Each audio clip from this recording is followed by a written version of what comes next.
ruin guards and abyss mages. Dane was just saying how these ancient machines are from Conria. So, did Conria have a lot of ruins that needed to be guarded? No. Ruin Guard is the name modern people have given these machines. No one called them that 500 years ago. These ruin guards were known as field tillers by the people of Conria. Field tillers? What a strange name. It's not like you think. Field tiller was just a code name. The people of Conria like to give code names to their weapons. The land is not to be tilled with farming tools, but rather is to be fought for with steel and blood. This is how the field tiller came about. Fought for with steel and blood? Well, that's an interesting way of understanding tilling. Paimon doesn't think it's a very positive interpretation. After the destruction of Conria, these masterless field tillers went completely out of control.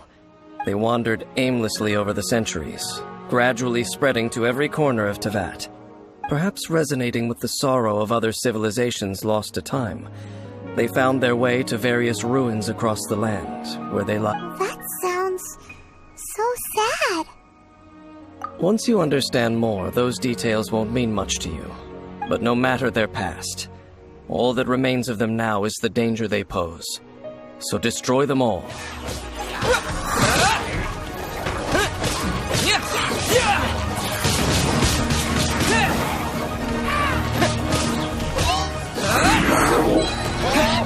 With the wind! Wind blade! Barbados! Join us!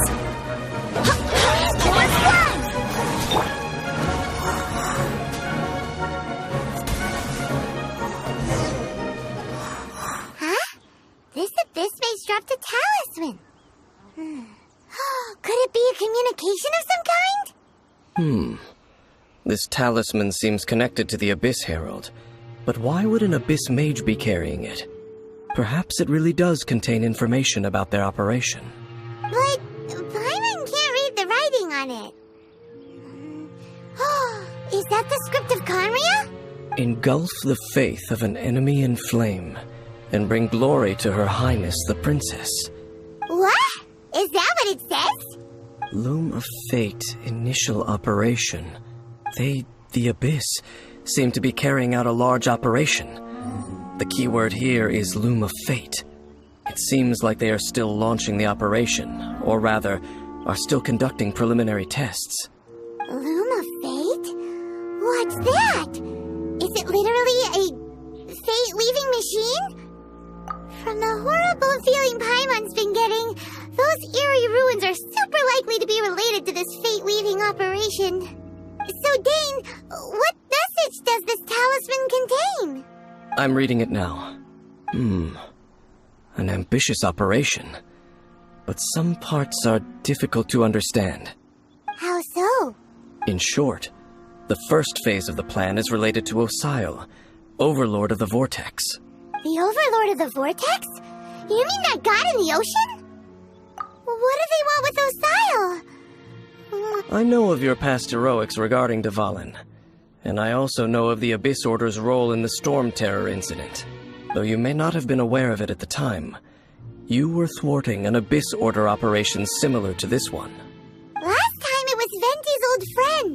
This time it's a huge ancient god. The Abyss Order keeps setting their sights higher and higher. Will the Abyss Order use their lies and dark magic to corrupt Osile, just as they did Dvalin? No. From the contents of the talisman, this operation goes one step further. They won't just corrupt Osile's mind. They also plan to use the ancient technology behind the field tillers to completely transform Osile's body. Is that even possible? So wait, the Abyss Order wants to make some sort of cybernetic squid god of mass destruction? Very few people today truly understand the civilization of Conria. Though, of course, the accuracy of that understanding itself is difficult to judge. Only the Abyss Order has consistently sought out the remnants of Conria. Despite being far from human, they seek out this lost human civilization quite persistently. The talisman's message states that they will use the defiled statue as a base, attaching Osial's limbs to construct a mechanized god. And the new core that shall replace the orb usually held by the Statue of the Seven is the eye of the very first field tiller. The eye of the very first field tiller? Oh, Paimon gets it! All those Abyss mages are looking for the special eye, right? It would seem so. This whole thing keeps getting more complicated. But basically, it all has to do with that eerie Statue of the Seven we saw, right? Yes. According to the talisman, the eye should be placed in the hands of the defiled statue, thereby imbuing the newly born god with the power to topple the divine thrones of Celestia. Oh boy, the Abyss Order sure isn't holding back with this plan. Since no one knows where the first field tiller is, how about we take the information about the statue as the starting point for our investigation? Yeah, that tone-deaf bard is too difficult to track down anyway. Let's go to the cathedral first and ask around. Maybe we'll learn something. The cathedral? Huh? What's the matter, Dane? Nothing. Let's get moving. A huge statue. A grandiose cathedral. The people of Mondstadt clearly spent a great deal of resources and energy to construct them. But how aware of this was the Animo Archon on receiving this gift? And how much did he give back in return? Faith doesn't ask for anything in return, though. Does it? As long as the gods have a clear conscience about it all, there's nothing I can say about it. Shh! We're about to enter the cathedral! Don't say anything bad about the Animo Archon. And actually, the Animo Archon is... never mind. I never specifically said I would enter the cathedral. I'll leave you two to mingle with the sisters. Huh? You are the honorary knight of Mondstadt. They will surely allow you to poke into these affairs with their utmost trust. Having me tag along would only make them suspicious. Correct. And just as our little friend said, I might say something bad about the church at any time. When a non-believer steps onto holy ground, the result is never pretty. I have never received the favor of the gods in the past. I don't see any reason I would need it now, or in the future either. That's enough about that. While we've been chit-chatting, the Abyss Order continues to act. Okay, then we'll just go in ourselves and ask around. I should warn you about one thing. Don't go mentioning the defiled statue inside the cathedral. The Church of Favonius wouldn't ignore the matter of the statue. But if they rashly tried anything against the Abyss Order, it would only ruin whatever element of surprise we may have. Also, meddling in the affairs of the Abyss usually doesn't end well for anyone.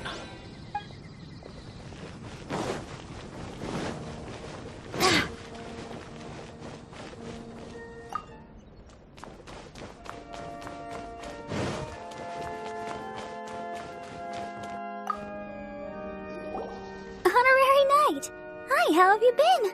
Do you need anything today? But I should first make it clear that if you need to borrow the Holy Lyre to Hermel again, we cannot oblige. It seems she hasn't realized it's just an illusion. Oh, we're here to ask some questions about something. Barbara, have you heard about the first field tiller? What's that? Field tiller. What does it do?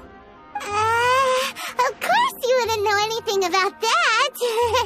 Okay, next question. Has the church ever lost the Statue of the Seven? Huh? You're here to ask about that old story? Well, I didn't expect that. That was such a long time ago, barely anyone mentions it nowadays. A long time ago, there was indeed one Statue of the Seven that disappeared one night without a trace. Nearly every member of the church joined the search for it, but it was never found. In the church's records, as you might assume, this incident has been called the Lost Statue of the Seven. Of course! Of course? Nothing? So do you have any other clues? Paimon means any other strange stories?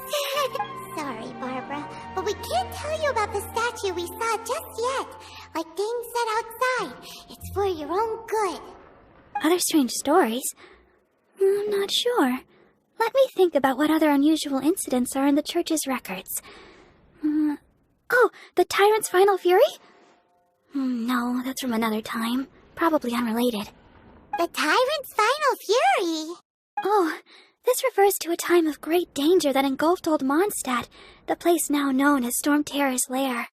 Many, many years ago, there was a time when balls of fire would rain from the sky whenever anyone approached Old Mondstadt. Balls of fire raining from the sky? How terrifying! People at that time believed it was a curse laid down by the god of storms, so they referred to it as the Tyrant's Final Fury. This strange phenomenon continued for about a year. No one was ever able to solve it. It just gradually ceased on its own. Right. Later, the theory of the Tyrant's Final Fury became less probable in the eyes of the church.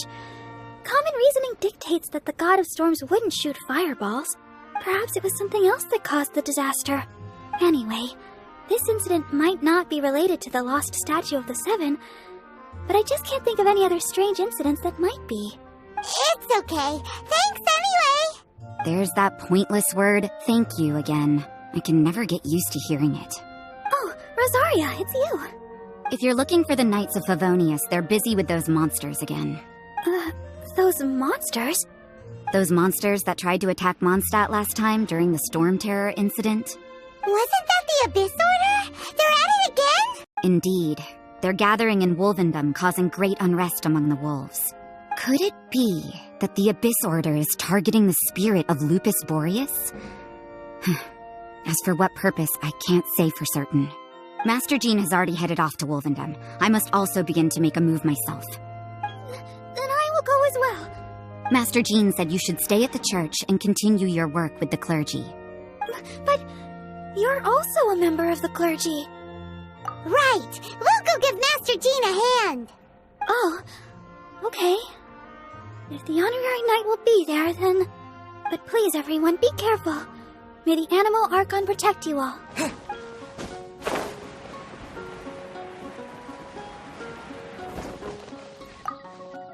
I see. Has the Abyss Order already launched a new operation? This could very well have something to do with the defiled statue. We should go as well. But what is the Abyss Order going to Wolvendom for anyway? Are they looking to do the same as they did with Dvalin? Not again! No, that's not likely. Unlike Osile, who was just suppressed, Andreas died long ago. Today, it is just his spirit that stands guard over Wolvendom. The Abyss Herald may just be targeting the spirit of Andreas in an attempt to garner some information from one of the Animo Archon's old companions.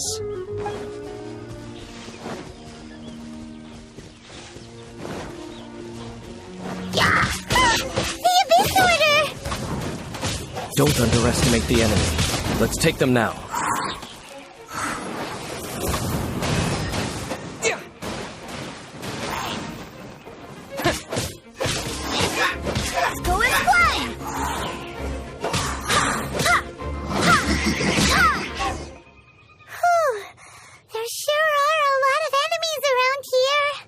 The closer we get to the target, the more enemies there are.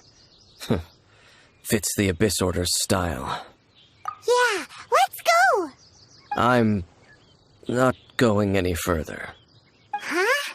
Why not? Is it because you're afraid of fluffy animals? It has nothing to do with wolves. It's because Boreas was an ancient god, yet he willingly became a servant of the Seven. I cannot possibly agree with his actions. I don't desire any interaction with him. Besides, you're the one people like. I'm less likable. There's nothing special about gods anyway. It's just my opinion, but a word of advice. Always be on your guard when around gods. You shouldn't place too much trust in them. But at the same time, don't go too far in the opposite direction. Don't go trying to overthrow them or hunt them down, even if the god in question is your sworn enemy. Don't trust them and don't hunt them. That's some awkward advice. Does Dane hate the Seven, or is he protecting them? Lest I repeat the failings of my forebears, I will tell you one final fact. Huh? What fact? The destruction of the nation of Khaenri'ah by the gods is the reason the Abyss Order now seeks to destroy the nations watched over by the Seven. Well, enough chit-chat. We should get back to business. I will go take care of the remaining Abyss Order members in the area. Try and keep your visit with Boreas brief. Afterward, let's meet at the entrance to Wolvendom. Up, there he goes. What a strange man. Yeah, that's true. You also keep your guard up against unfamiliar gods. At the Rite of Dissension in Lear, your decision was very similar to what Dane would do. Not the easiest situation. Honorary Knight, Paimon, what are you two doing here? Oh, Master Jean! So glad we found you. Rosaria told us that you came here to fight the Abyss Order, so we came to help. Then your help is greatly appreciated. The Abyss Order's sudden offensive is very strange. They have surrounded Wolvendom. I am preparing to send out some knights to fight back. I just scouted out all of Wolvendom, but I did not see you. Rosaria told me that the Abyss Order is going after Boreas. But the Abyss Order and Boreas... what is the connection between them? They just like to cause trouble. Do they really need a reason? The Abyss Order already went after Dvalin. It's not too surprising that they would also go after another one of the Animal Archon's buddies. That is true. Regardless, whether the reason behind the present threat is clear or not, I will handle the situation. Honorary Knight, please go and check if Lupus Boreas is in any danger. This god's spirit... he does not often see people, but I hear that you have met him before. Maybe it is best that you are also the one to meet him this time. Okay, be careful. Thank you for your help, Honorary Knight of Favonius.